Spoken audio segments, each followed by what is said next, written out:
नदलिन दादू मामा खे ख़बर ॾिनो त एंटी करप्शन जी कार्रवाई केस में घुर्बल खुराक खाते दादू जो हेड क्लार्क गिरफ़्तार। 2 लख खां वधीक बोरियूं कणक जूं विकिरो करण जो केस दाख़िल हो। जवाबदार घुर्बल हो। Fayaz Bhatt circle officer anti corruption. साल 2019 में गुनाह नंबर 5678921112 तहत 8 केस खुराक खाते जे 8 फुट इंस्पेक्टर समेत 13 जवाबदारनि ते कणक चोरीअ जा केस दाख़िल हुआ।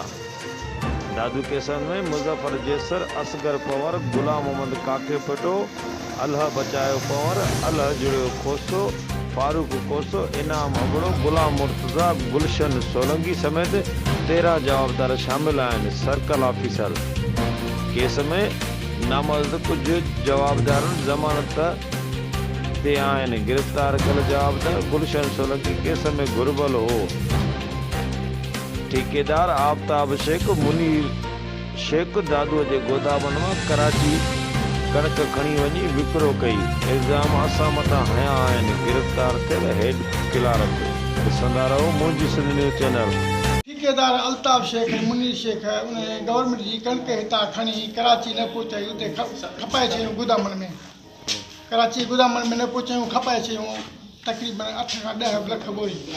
असां कलोड़े साहब ऐं मूं DFC लेटर लिखियो सेक्रेटरी खे साईं कणक खुटल आहे सरकारी जेका ठेकेदार खपाए छॾी आहे।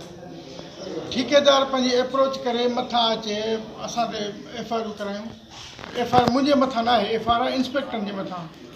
मूंखे चयो अथनि सहूलियतकार हुन में मेन मां जवाबदार न आहियां। मेन जवाबदार आहिनि इंस्पेक्टर। इंस्पेक्टर नालो? इंस्पेक्टर त 7-8 ॼणा आहिनि। 7-8? हा, उन्हनि ते जेके FIR अल्लाह बचाए पवनार अथव, अली मदद मुगेरी अथव, अल्लाह जुड़ियो खोसो अथव। FIR कापी मिलंदी? FIR कापी त सामान मौजूद। ॾिसंदा रहो मुंहिंजी सिंध न्यूज़ चैनल।